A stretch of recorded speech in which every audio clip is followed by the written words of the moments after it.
Hi, I'm Lucy. I'm one of the dietitians at Birmingham Children's Hospital. I work here supporting children, young people and their families to make decisions about the food and drink that they eat, often on a daily basis. It can be really difficult, particularly in this day and age, to make choices for your children about what perhaps you should be giving them regularly and perhaps what you should be looking at cutting back or limiting to make sure they have a healthy, balanced diet.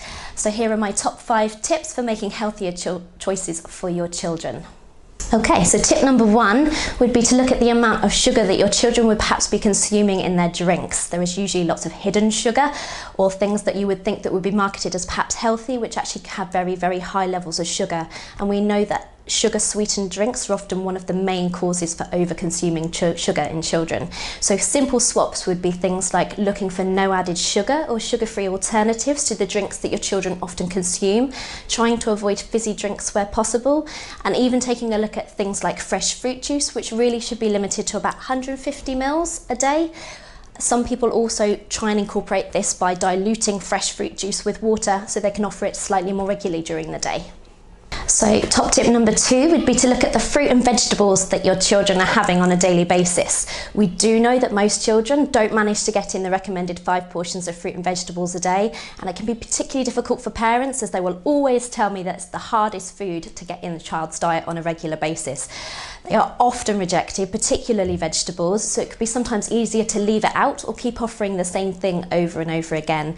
So try and encourage your children regularly to have a good variety of different fruits and vegetables. They might be fresh fruit, dried fruit, tinned fruit and juice, roasted vegetables, steamed vegetables, raw vegetables. There's a huge variety of ways that you can offer them to children, but the key is to offer them regularly, particularly if they reject them or say no mum or no dad very regularly, and just keep offering them at meal times. So number 3 is a question I get asked about all the time and creates so much confusion, and understandably so for families, and that's portion sizes. How much are we supposed to feed our children?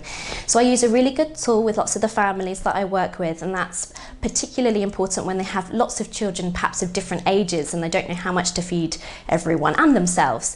So if you've got the palm of your hand of your child, and if you drew around it, roughly around their hand span, you can then make a circle around that, and we would say roughly hand span size meals, and snacks for your children should normally fit within the palm of their hand. So use that as a general guide for how much you're giving at your 3 meals a day and 2 to 3 snack times.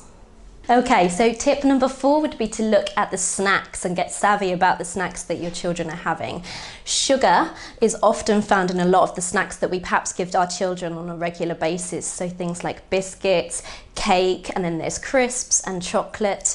So a number of tips about snacks. 1, make sure they're child-friendly sizes, so aim for treat size or the smaller children's sizes. Remember, the palm of the hand advice is where it should fit. But 2 is seeing whether you can just try and sub out or swap some of the snacks that they're having, like the crisps, the biscuits, the chocolate and the cakes, for more nutritious and healthier alternatives. So examples would be the fruit and vegetables we were talking about earlier, but you could be looking at things like breadsticks, hummus, small portions of cheese, toast with a simple spread.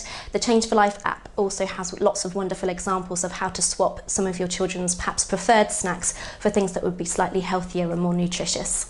Number 5 would certainly be, and this goes for rule of thumb generally, is to really role model for your children. If we're asking them to make dietary changes that can be difficult, or if you're saying no to foods like those high calorie snacks we were talking about previously, it's probably worth seeing if you can implement that change as a family. Often it can be difficult because you're asking more than one person to make a dietary change, but actually if you adopt an approach as a family, we tend to see that children are more happy to be treated the same than as different to adults or other children in the family. It can be very difficult to think about all the changes you might want to be making, so my advice would be don't get too overwhelmed and just take it one step at a time. Perhaps focus on just making one change every few weeks or months and seeing how progress builds over time. There are some wonderful resources available online, so you could look at the Public Health England website, or certainly one fabulous website is the Change for Life website, which has things like a Sugar Smart app, a food scanner app, and lots of helpful recipes and examples of how you can make simple changes to your child's diet.